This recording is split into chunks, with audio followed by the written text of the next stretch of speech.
Hey everybody, this is Khara Brindle. I have two of my favorite people with me today. I have Liliana and Alex.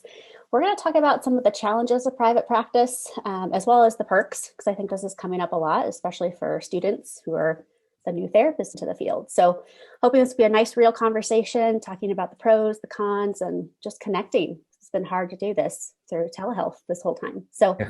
friends, I'm so glad you're here. You want to introduce yourselves a little bit more? You want to go ahead, Alex? Sure. I'm Alex. I'm Alex Castro Croy, and I am the director and owner of Life Recovery Center, and I also have my private practice, Transcending Consulting Services. Yes. Yay! And he is amazing. My name is Liliana Baylon. I have a private practice in Lakewood, Colorado. Yeah, that's just me. Not much to her, but she's just going to keep it at that for now. We've all had private practices for several years. We've definitely learned some things along the way. And I think the reason I asked you both to come into this conversation with me is it's feeling kind of lonely, which people don't talk about very often. So I want to kick us off there, start with the heavy, move towards the hopeful. I hope that works for both of you. Yeah, yes. But I know that recently we had a colleague that we lost. And so that's become a conversation of like, how do we connect with each other? What's going to open this conversation for people to say, I'm not okay. I'm burning out. I'm lonely. Private practice is fun and great, but there are definitely parts of it that aren't so cheerful. So can either of you speak to your experience of how you actually manage the disconnect of being your own boss and kind of just doing your own thing? I can start if you don't mind, Liana. I think for me, what's really helped is connecting with other peers who are in the same boat with me, and having that aside from peer consultation, and you both have been part of that shit for me, that those individuals, that aside from being able to share resources and ideas and knowledge, that we also can be human with each other, to say, you know what, I am a professional, but I'm also human. And aside from being a professional colleague, also knowing that we have friends that we can lean on, that we can be human with, laugh with, share a crepe with, that we can, just joke around with, and just know that there doesn't need to be this facade or competition or need to prove anything. I just can exist and be in my vulnerability. I know when I first started off, with insurance panel, it was extremely challenging having to hurry up and wait. Nobody prepares you for the challenges that come up. I mean, I'm a licensed professional counselor, licensed addiction counselor. I did not go to business school. I don't know the ins and outs of business. And so I lean on my professional colleagues and friends that have been through this prior to me, and ask for help, be vulnerable. Like, you know what, I need help. I don't know what this looks like. What are they asking? Why? And there are times I feel incompetent. There are going to be times that I feel I don't know what I don't know, and it's okay to reach out to those peers and say, hey, this is where I'm at. And full disclaimer, I'm feeling a little raw, and here's where I'm at. I don't know what I don't know. Walking, for example, starting Medicaid, I felt this was a huge beast to take on. And I was like, and I appreciate both of you guys, along with other colleagues of mine, that was like, what is this? What are rays? What am I getting myself into? And what do I need? Why I thought I submitted this to this county. Why am I submitting it to this county? Aren't they all one thing? And I think the fact that you can sit down, be human, and be professional at the same time, holding space for others that have been trailblazers, who have been gone before you, but also being able to accept your humanness and say, you know what, I need help. I need help, because it gets lonely. It really does. Right. We don't have to know it all. And Liliana, I know you and I have had conversations off screen about burnout and just the vulnerability of being like, I'm not okay physically, mentally, like to always be honest. Therapist is hard to ask of us right now. Yeah. And so I will even pick up from Alex's conversation, which is I do have an MBA. And even with an MBA, it was so complicated to learn the lingo for mental health. But yeah, coming back, like Karen and I have conversations in regards to how the shame of having to be on all the time. and then how that takes a toll in our bodies as well.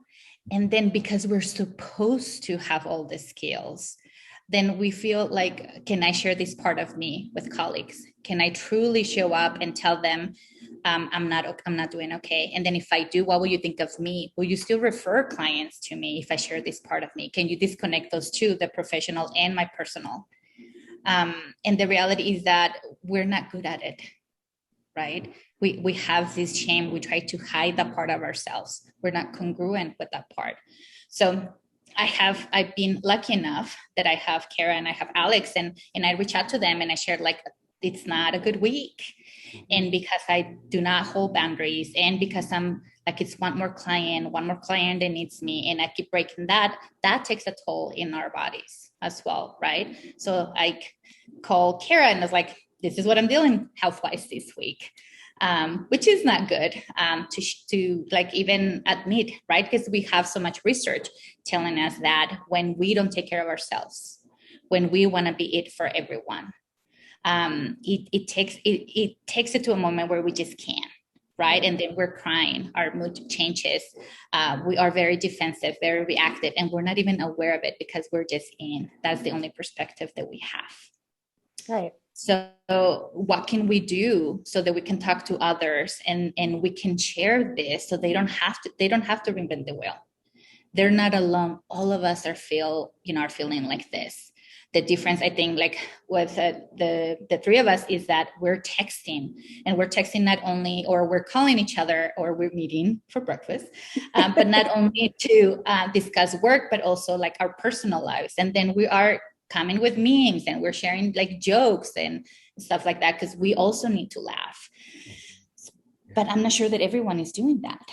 Right. Like, I feel like the workaholism has gotten worse. And actually, something that's striking me, as both of you have shared kind of where you're at right now, is, did this start earlier than we first realized? Like, we might say this is the pandemic, but I'm actually wondering if this comes from a place of, we're not supposed to self-disclose. Do you remember this in grad school? We're like, oh, you have to be like stoic, you have to be professional, you have to always be on. Like, was that messaging how we got here? Yeah. And both of you are nodding. I have to agree with you. I teach intro to human services, and I always share that, before I have, and I shared this in the other talk with you, Khara, that before I get my LPC, my AMA, LPC, and LMNOP behind my name, I'm first Alex. I'm first human before I'm a professional. And I cannot deny my humanness in my profession. And I think what the pandemic has done, it has shed light on our irrational way of thinking, our belief system of how we've put productivity before our health, how we've put busyness as a way of our worthiness. And you talked about this in your book, Professionaire. It's like we tend to do this a lot. And it shed light. It really did shed light on it. And it's starting to show. With colleagues burning out, wanting to tap out, be done, and it's the truth that snuck up on us. We were not aware that it was. If we knew about it, was subconscious, but it's like, I don't want to really pay attention to this because there's too many things to put on. And then the pandemic hit, and it really shed light on this is what our community is struggling with. Mm-hmm. But I think it's the one before that, right? Because I agree that we got this message of we have to sacrifice ourselves for our clients in school, right? Don't share, like, don't disclose, so on and so forth. But even as Alex was talking, I was like, but this is even before that. I'm thinking not only I'm a therapist, but I'm also a mom. And as a mom, I keep thinking about my oldest one, who's now it's going to be 23. And I was thinking of how much that I push. He has to go to school and he had to do extracurricular activities. So sports or music, he did it all. And so since he was very little, I pushed with the idea, because I got caught up with where I live and what he said that we needed to do, that he needed to be exhausted at the end of the day. He needed to burn all that energy. He needed to accumulate titles, which, I am very good at it as well. So then I pushed my son to do exactly what we are discussing about. And now he cannot stay still. right? I love that Alex brought the idea of identity. I am Alex first. And I think that's why consciously since last year, I'm like, no, I'm Liliana. I know I have a bunch of letters after me, but I'm Liliana and see Liliana first. If you want to talk professionally, yes, that I can put that hat. But because right now I'm thinking of those two hats, I am a professional and I am a mom. We as parents also are a fault of that for pushing our kids to think that they have to be busy, that they have to get to the point of burnout. And even that we're like, okay, take a nap and then get up and do it all over again. So I think as society, we collectively have pushed to that point of believing that our worthiness equals success, right? The more titles that you have, the more busy that you are, the more worthy you are. When in reality is that you're just exhausted and then you develop all these health issues because of it. And then takes it to the point of being isolated because we're shamed, because we're not keeping up with what we see, especially on social media, right? When we're scrolling and we see every other professional having fun and using all those filters and doing all that. And I'm not doing that. Why is wrong with me? Why I'm not doing that? When in reality, it's just that. It's a filter. Right. It's not real. And I think in contrast to that too, because we're holding space for so many of our clients, like I've even told both of you as my closest friends, like, oh, I don't want to burden you with this. Like you're already holding for all these people. Do I even tell you that I'm not good this week? Like, is that a bad thing to add to your plate? Right. And I've actually said that to both of you for you to be like, no, or okay, I can do this much, or here's my limit, which I really appreciate. And I think our community is struggling with even that of like, oh, if I disclose this to a colleague, do I then feel guilty for doing that, giving them an extra thing to hold? Yeah. I think yes. And I go back to something, it's funny you said this because yesterday I was having breakfast with a good colleague of mine. We just wanted to be human. And he said, full disclaimer, no work, just human. And I was like, I'm good with that. I can do that. And one of the things I said is, hey, can I just put something on the table? Yeah. Can we just call it and lean into it for what it is? Comparison, assumptions, and judgments will come up, and let's just call it for when it comes up. Because even though we're having this conversation, something might come up, be like, oh, I'm not doing that. I should be doing that. That's a comparison right there. And when we compare, it's either one up, one down. And I'd like to keep it more inspirational, where let's inspire each other. Let's motivate each other to be. And so can we use that mind frame? He's like, I like that. And I was like, I know, I'm working on it myself. I said, I'm working on it myself because I see myself doing that. Oh, I should be doing that. Dumbass, you shouldn't have done that. And I'm like, oh my God. And I don't say that out here, but I'm in here. I'm like, you idiot, you forgot this and this, and I'm having these internal conversations because I call it the three worst enemies that we carry with ourselves: comparison, assumptions, and judgments. And I think that's more loud. It's gotten louder. It's gotten louder, even amongst professionals. It's like, I'm not going to verbalize it, but I'm going to react to it and feel it and carry it. And we carry it in our body. We carry it with shame. We carry it with guilt. I should, shoulda, coulda. I shoulda, coulda, I would have, but I didn't. And now here I am, right? I'm shooting all over myself. I, should. And then I carry that burden with myself as well. And it's like, it's not until we call it out, because once we become aware, we can't go back to being ignorant. Now we just have to be mindful. Right. So it's almost a challenge for us to like, oh, there it is. Up there. I'm sorry. My inner saboteur is talking right now. It's like, nope, I'm not going there. And just doing that, even though it sounds like there was a conversation we were having and something came up and I was like, I'm sorry, I'm making an assumption and I'm sorry. And he started laughing. He's like, don't worry, I just did it too. So it alleviates the conversation, but it makes us more human. It's like, you know what? We can have these realistic conversations and not only focus on the negative, but also celebrate our humanness, because you know what? We now know what our clients are going through as well. Right. It makes us relate to them more. And I feel like probably that's the biggest message we can give our audience from this video, is that we are in fact human, and to embrace that and find people maybe we feel safest to do that with, whether it's colleagues or friends. I think the running joke for me is like all of my closest friends are therapists, and it's just because that's who I spend my time with. And So I don't know if it's diversifying or just making sure that we're not adding too much to their stress plate. I see you both smiling, so you might be taking inventory too of like your top 5, 10 friends and getting autograph. I was just having that conversation with my husband. I was like, I don't have friends outside the therapy world. And is that a choice? What am I doing? Right. So I love the conversation that we're having, and hopefully, more therapists will come in, or future therapists, as you said, and the intro right students who realize that they're not alone. Mm-hmm. We're trying to change this narrative that we have to be professional all the time. No, you don't. You are human. You are moody. Your hormones changes. You will be hungry. You will be thirsty. You will go through phases, and that's okay. You as a human have a right to say not today, to cancel. Mm-hmm. A huge, you shouldn't cancel. It's like, actually you can. If you're not feeling well, you should cancel. And I should not use the word should, but you are allowed to cancel. Mm-hmm. You are allowed to take time for yourself. I understand the economic impact, because no one tells you that if you go to private practice, you don't work, you don't get money. Right. Which that's one of the scary parts, right? However, what can we do so that we can have that balance? What can we do so that we don't get to the point that we feel like there's no one feeling what we're feeling? There's no one thinking what we're thinking. There's no one comparing like we are doing, right? All of us are doing this. The difference is that you have a group of people that you can reach out, and can you share? Can you be truly you? Can they get to experience the authentic self? And then if they do, are you being accepted for who you are? Mm-hmm. That's the other piece of it, right?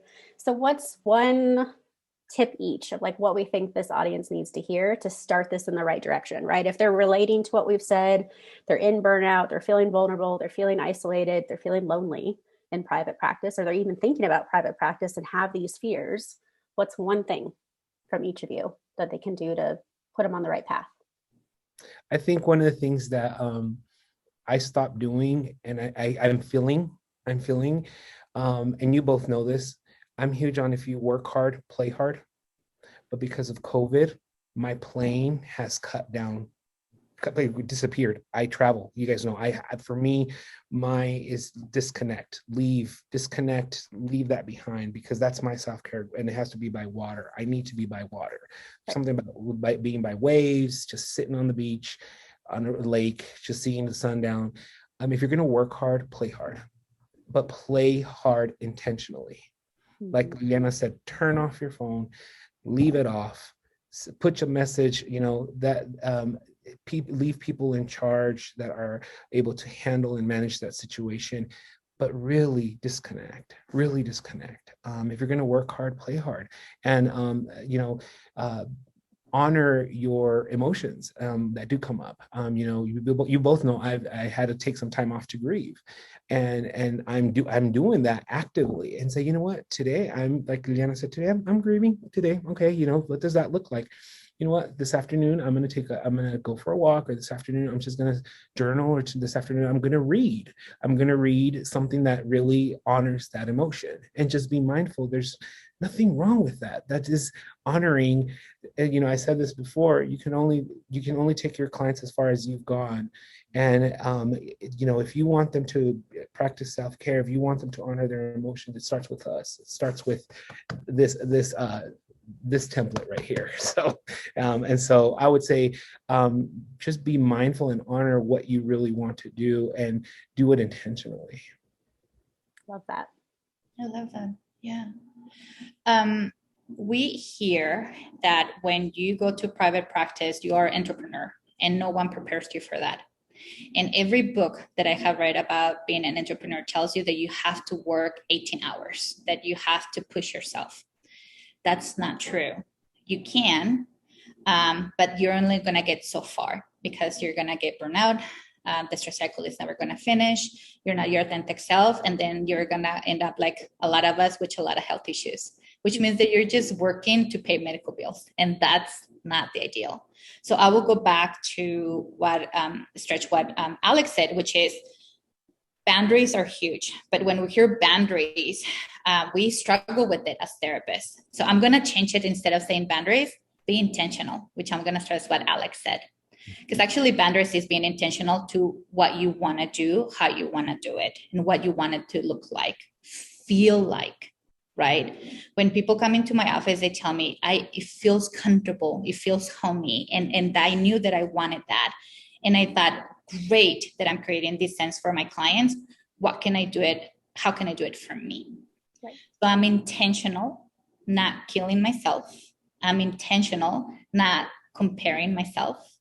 I'm intentional by disconnecting. And by disconnecting, I'm not doing that by just watching TV or scrolling online.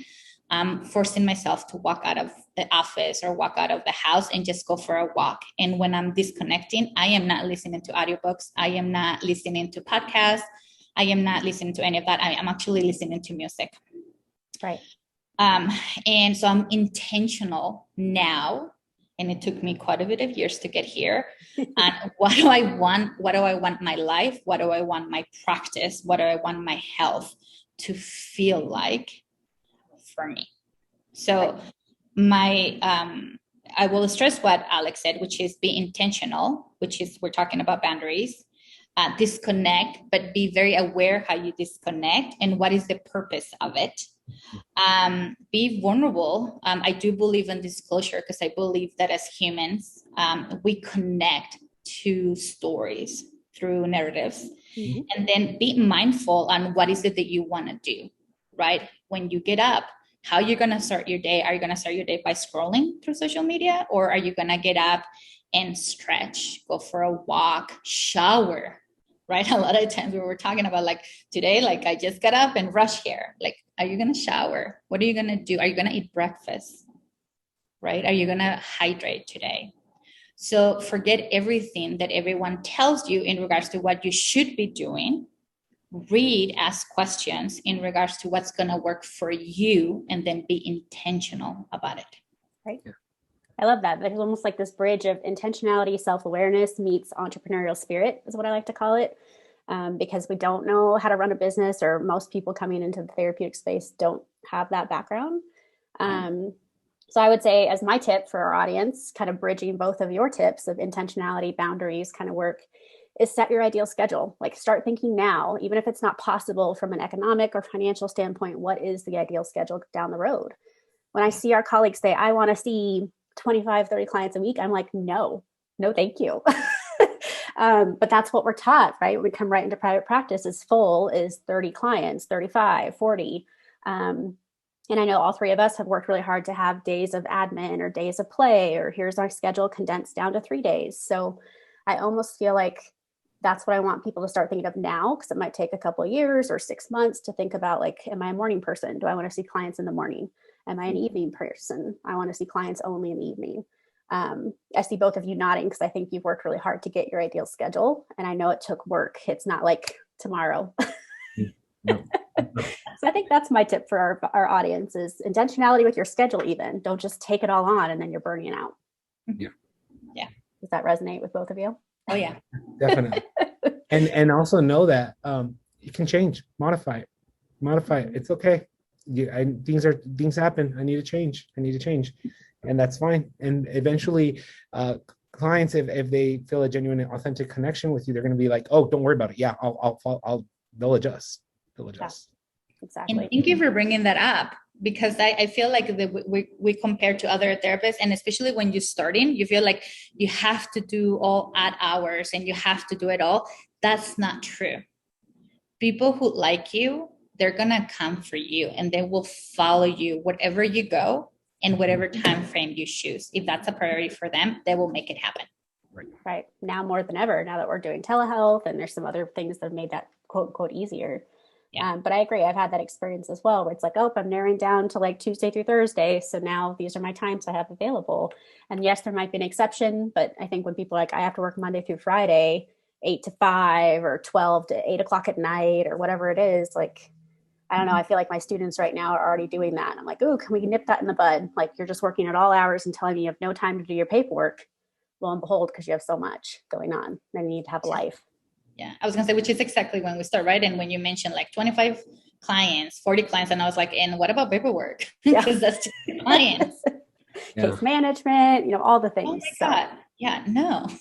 Absolutely. Well, I appreciate that we've had this conversation today. I really appreciate both of your insight. I know we've all worked really hard to get here, and we all see ourselves as entrepreneurs and people and therapists. We wear multiple hats. And so my hope is this will start having people think about how they want their life to shift so they don't go into burnout, go into an illness situation as a therapist, and learn to say no with intentionality. So thank you both for being here. Thank you. My pleasure. Thank you for inviting us. You bet. I'm sure we'll have more conversations, so stay tuned for more videos, viewers, and we'll see you next time. Take care.